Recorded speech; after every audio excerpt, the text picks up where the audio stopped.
The views expressed on this program are not necessarily those of WTJX, its board, staff, or underwriters. Yeah. When music sounded so good like this, fabulous.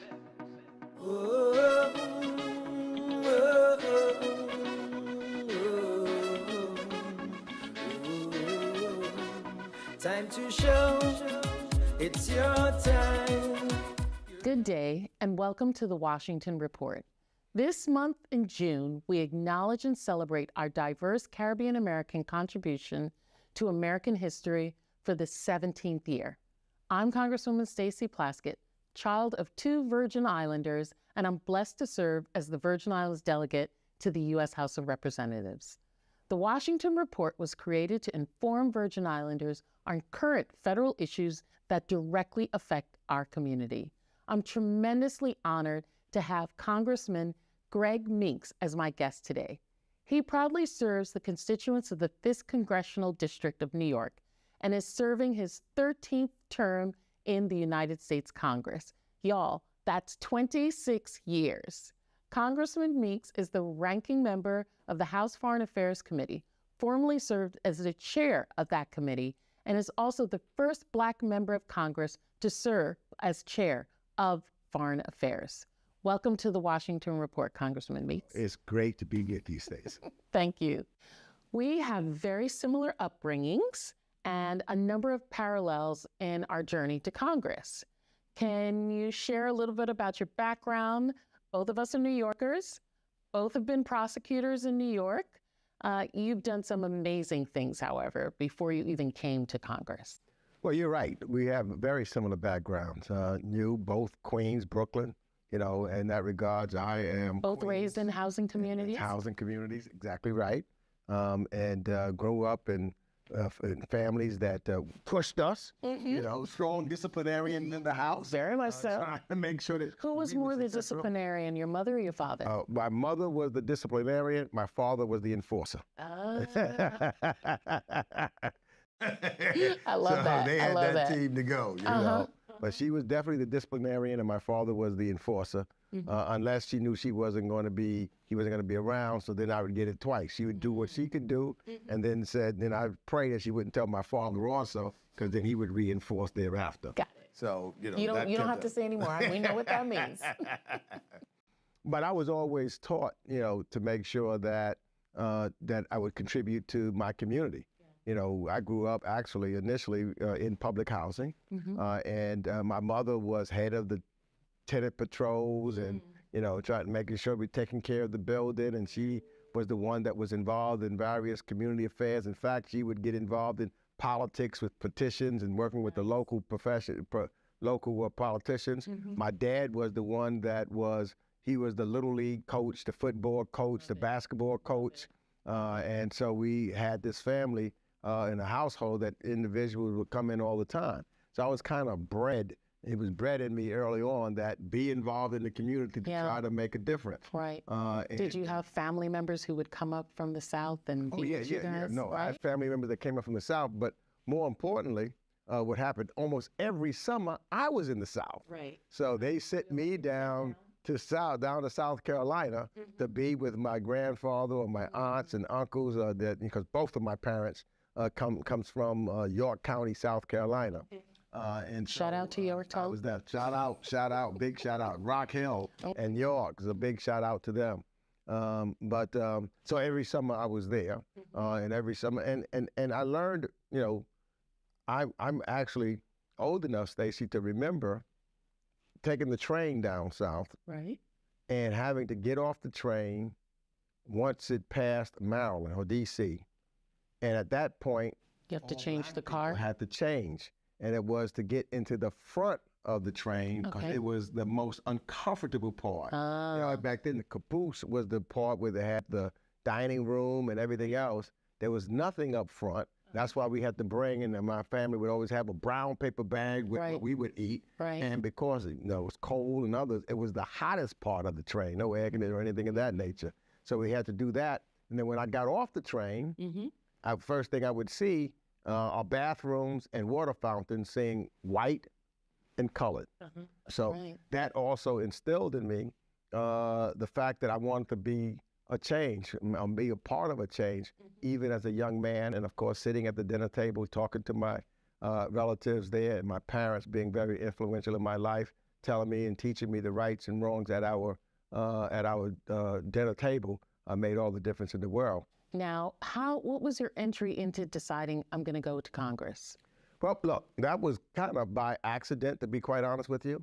I always wanted to be involved in politics, Right. and I had the pleasure of, and I thought that using my legal background, being at the time a prosecutor, I could help behind the scenes, and I could help others get elected, because in the district that I lived in at that time, they had very little, if any, black representation. Finally broke in with a state senator getting elected, and then there was an election for Congress. And the Dr. Reverend Floyd H. Flake was one of the candidates. Floyd Flake. And I got involved in that campaign like never before. We became focused on registering people to vote and turning them out to vote. Reverend Flake was elected, and then the redistricting took place, and still we were trying to figure out in the Rockaways who could run for the state assembly seat.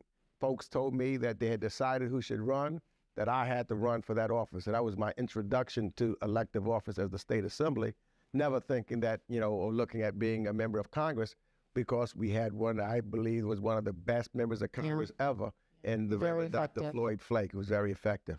But lo and behold, he decided that he was a preacher and not a politician. In 1998, I got elected, and here I am some 20-odd years later. Did you think it would be this long? No. Look, we, been living in a historic good time, things that I never dreamt would take place, both good and bad. Yeah. I rather emphasize generally the good, and when you think. I know you've been involved in President Clinton's campaigns and his administration. Absolutely. President Barack Obama's campaign and his administration. Even those in between. You've been influential in the Bush's administration as well. And then who would have thought in their lifetime, I know I didn't, Right. that a person who looked like me and you would be elected president of the United States of America in 2000. That's amazing, right? So I couldn't leave doing those 8 years, that's for sure. Sure. And then getting into the majority, having the opportunity to work there.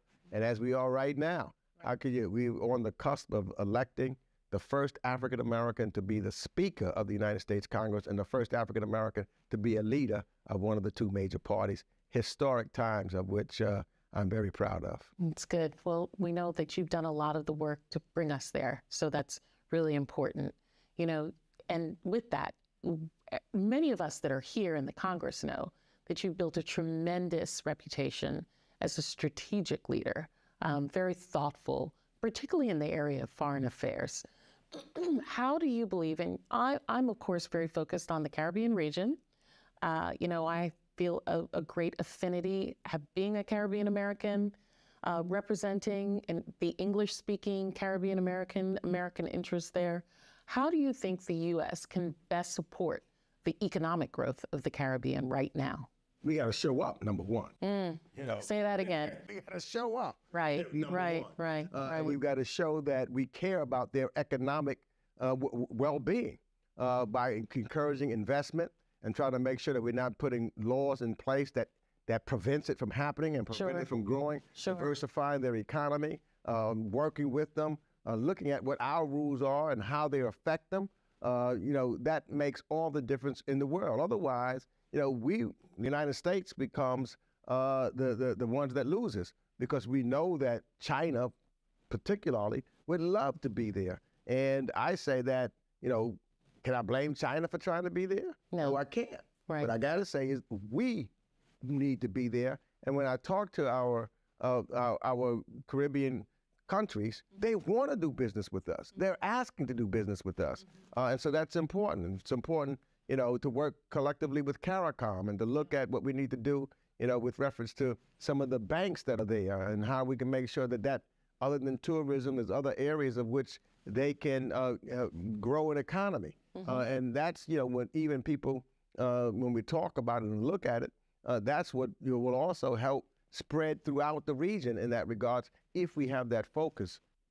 most of my constituents, a large part of my constituents come from the Caribbean. Yeah, you have probably the largest Caribbean. Second to Yvette Clarke. Okay, but you have a tremendously large Caribbean Absolutely, constituency. no question about it. Do you see any trends with where they're coming from? All over. It's all over. I mean, you can go Jamaica, Trinidad, Barbados. You know, you have a large Guyanese. It's Guyanese, Haitian. It's all over all throughout the Caribbean. You know, when you hear people talk about supporting the Caribbean and its economic development and how important it is for the Caribbean, we often don't make the argument about how important it is to the United States. And we have both economic as well as national security interests by supporting the Caribbean. What are the Caribbean is our third border. Right. I mean, that's really the truth. If you look at whether it's drugs, they're transported through the Caribbean. When you look at one reason why I think that, you know, China and Russia would love to do, because they would like to have the incursion into our third border. If you look at, you know, and for us, the economic opportunities that are presented there for folks from America and the Caribbean, it should be a natural meeting of the mind. The Caribbean represents 14 votes in the United Nations. Absolutely. That's a really important block for us to be able to support. And when they're trading with China, that makes them reticent to try and go against China, whether it's for sanctions or other policies that are supportive of the United States when they're sitting there in the United Nations, right? You're absolutely right. I talked to Ambassador Linda Thomas Greenfield about that. And I had that experience actually when they had the vote at the UN in regards to Ukraine. And as in on the continent of Africa. And those that abstain, and there were few, the reason why is they said, we haven't heard from you. We haven't seen you. You know, we need you, but if you don't, you know, it was a way of sending us a wake-up call on our policies to make sure that we got to wake up to them. And I know that, well, I got to tell you, Stacey, there's been no one more on the forefront on that battle than you. Fighting and talking to us in the CBC, but going beyond CBC, whether you're there in the New Dems, whether they are from conservative parts, whether Democrats or Republicans, you have been working very hard to make sure that they and the Caribbean islands are on the front burner. And believe me, it makes a difference. I mean, I think people oftentimes just forget, right? When they're making decisions or discussing policy, whether it's trade or others, they just don't think about the Caribbean and think about its importance and the actual economic potential of trade and goods. I mean, these are islands that they can't make these things, right? They can't make the manufactured goods, LNG, from LNG to manufactured goods. They need us. And so that's a market for us to be able to work with that we haven't tapped into before. You know, and when you talk about China, several years ago, I went to the reopening of the Panama Canal, and the first ship that went through was China, showing the importance of China in that region, trying to get from Asia to Africa to Europe through a different trade route. And we've got to be able to show up as well, as you say.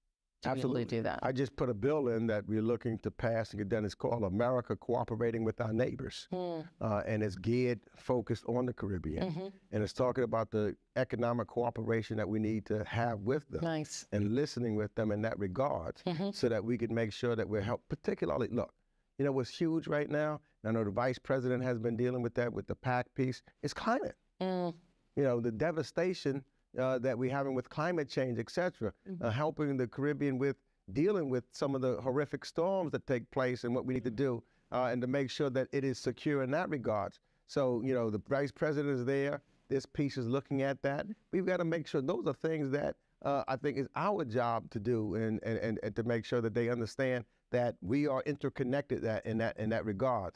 And well, I know your fellow New Yorker, and I know you were instrumental in him working on this bill, was Adriano Espaillat, right? In the last Congress, passing legislation that really focuses on us supporting the Caribbean nations with resiliency and climate change. It's absolutely key in, you know, given what the conditions are and given climate change and what's taking place, it's something that we've got to work very closely and collectively with, along with technology moving forward, along to access to capital.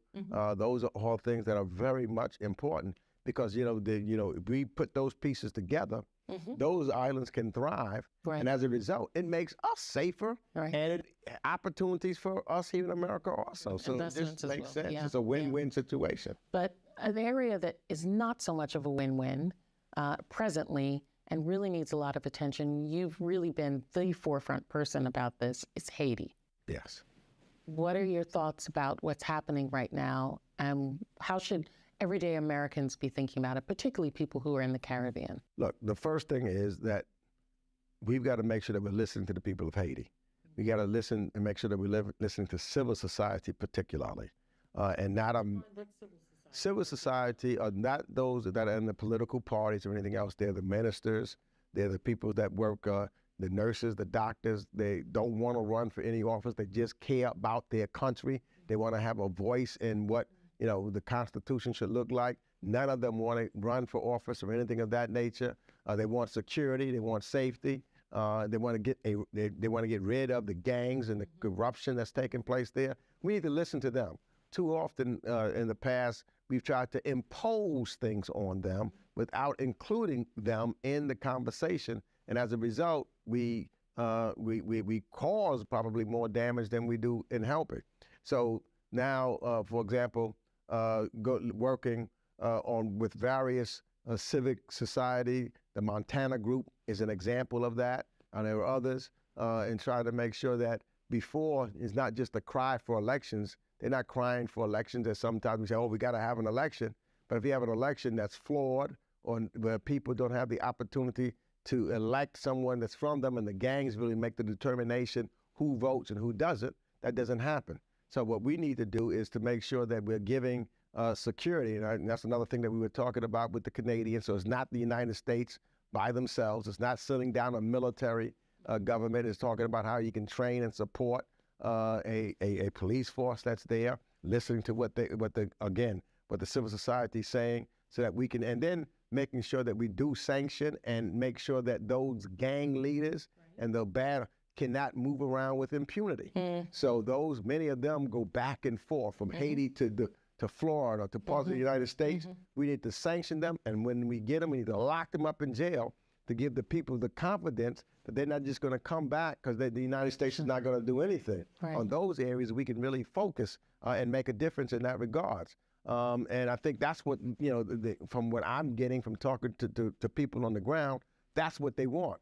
If we can do that and show that these folks will not go on with impunity, we're going to hold them accountable, we're going to sanction them, and whether or not they're in the government or not, and we know who some of these people are, it will make all the difference in the world. And then once you can get that moving and in control, then you can start talking about elections, because then you would have individuals who want to run, who are honest and want to focus and just try to make the country better.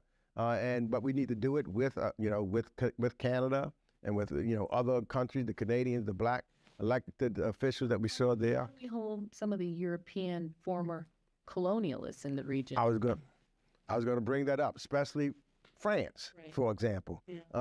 If we come together, then I think that we can then collectively put that pressure on France to do the right thing. And I'm scheduled to go to a trip, and generally, especially as chair, even now as ranking member, anytime I travel, I meet with black folk, people of African descent who's elected.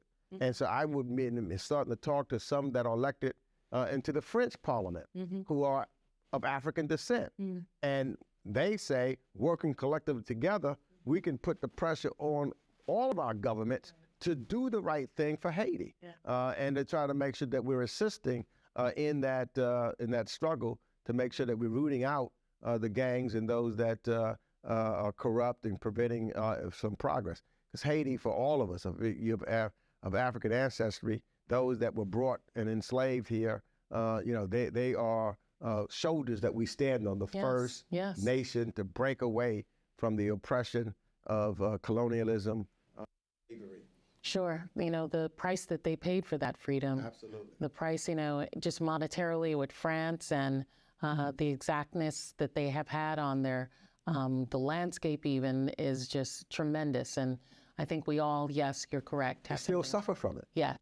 People think, if you've been put down and held down for 300-400 years, 100 years is a short period of time. Sure. To break those chains in what they did to you. Because the first thing that they made sure, the French, was to punish them economically and to make sure that they would have no opportunity for growth and moving forward in that regard. So there is a deep debt that the French owe, and as a result, those of us close now, United States, Canada, where folks have immigrated, et cetera, to make sure that we do the right thing for Haiti. Because we didn't stand up That's exactly for them in the way they stood up for us in the American Revolution, right? That's exactly right. True.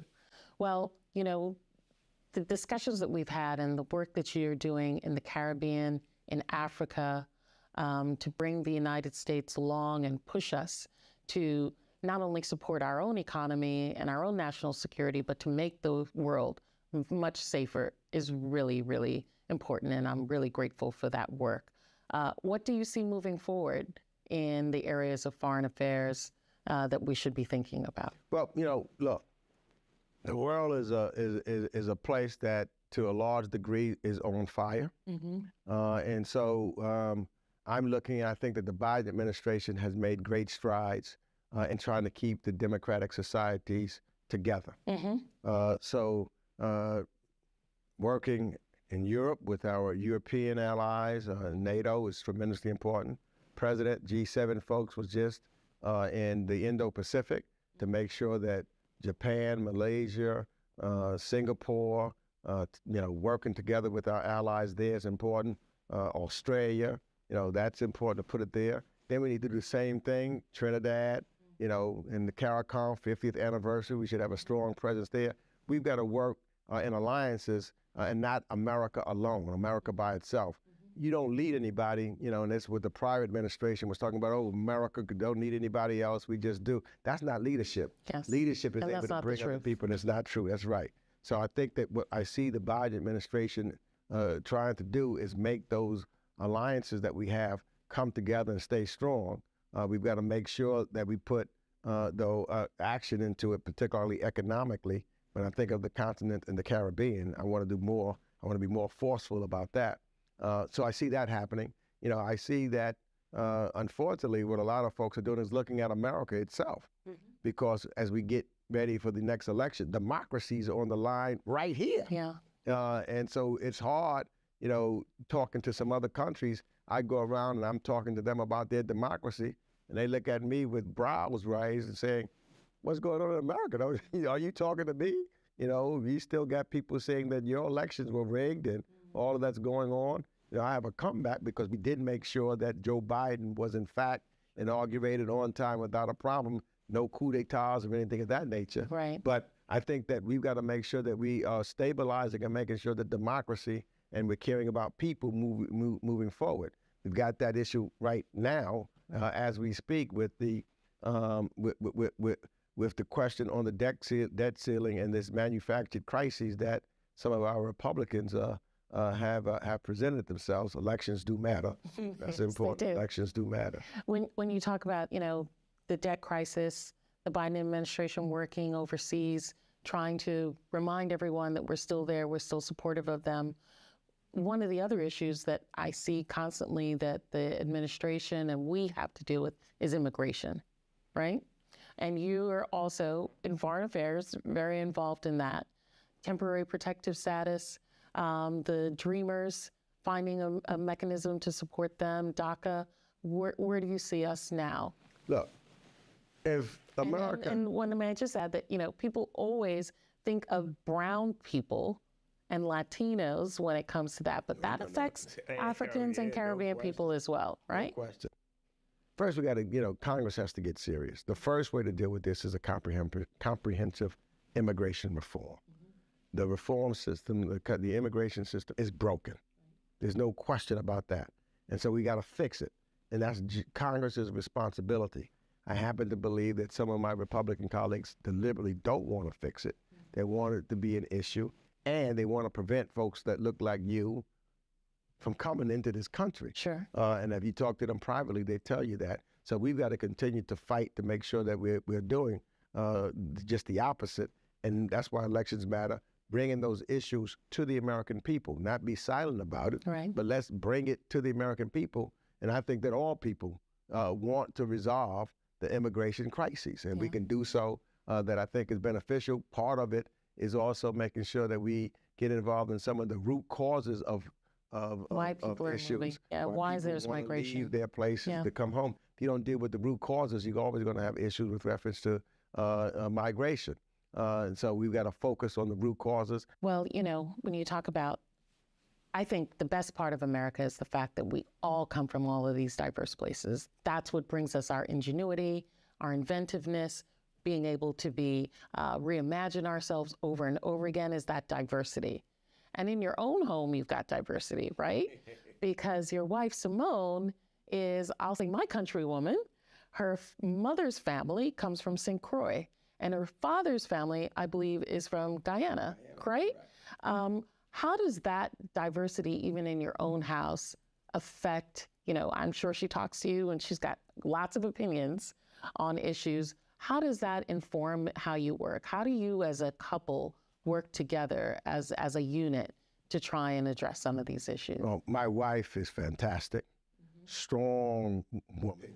Brilliant, She does beautiful. have her opinion, Brilliant, and she beautiful. makes sure that I hear and understand her. So we have that discussion. Right. And you know, it makes sure that I have a broad spectrum of ideas and thought of which to move. And I got to tell the people of the Virgin Islands, St. Croix, St. Thomas, I'm your second member because she makes sure that the issues that are important that I'm listening to, and the first thing, anytime something comes up, particularly with reference to the Virgin Islands, she says, what is Stacey doing? You follow Stacey. You do what she tells you to do. So there's a strong advocate. Listen, I got the text right there with her. She's amazing. But she is, you know, a brilliant woman who her experiences with her relatives, her mother, her aunts, who are still there, part of a political family. Yes, they the are. Malloy family. Yes, the Malloys are well known. You know, her uncle Tappy Malloy and my dad were compatriots as well. In fact, that was you know, when we were dating, one of the things when we were on the islands, we was in St. Thomas, you know, first thing that she wanted to make sure that she wanted some Johnny cake and fried fish. And then she was, you know, teaching me how to, because, you know, I'm from the South. My mother filleted the fish. She wanted, you got to have the head on the fish so that you can see the eyes and make sure they're clear. It was fresh. And it's fresh and everything else. Taught you She taught me well. The protein that's in the eyeball that's important to eat. So she taught me very well. Now I'm an expert at eating and enjoying. Well, listen, I have enjoyed your leadership and traveling with you, and how you are very, you know, just how you talk about with Simone, your wife, but wherever we go, you're very in tune to people's culture and their thoughts and are respectful of that. And you bring that back here to the house and the way that you engage with people. And I thought it was just really important for Caribbean American Heritage Month to have you as our guest, someone who's really there. This is everyone. He is the front line for us in the Caribbean, and our interests are always top of mind for him. So I want to thank you, Greg. Thank you for your friendship. Thank you for your love of our islands. And we welcome you all the time. You know, you don't need Simone. You come on down whenever you want. I know you were just there in St. Thomas. I want to thank the people of the Virgin Islands for sending you. And look, you've made all of us proud. Thank you. People saw what we've seen every day on a glimpse when you were heading the impeachment trial. They saw who in all of America. I go, who is that lady? You know, so you made us proud. And now You're like, that was my little sis. I said, hey, that's right. The leader, Hakeem Jeffries, put you on one of the most difficult committees to deal with some of the craziness that's taking place, and just watching you perform and keeping people in check. Virgin Islands, thank you for Stacey Plaskett staying with her. You know, she is just fantastic. So I just want to thank the people. Well, we love you. Thank you. Love you so much. Thank you so much, Greg. And thank you all. This wraps up this edition of the Washington Report. Happy Caribbean American Heritage Month, and thank you for joining us.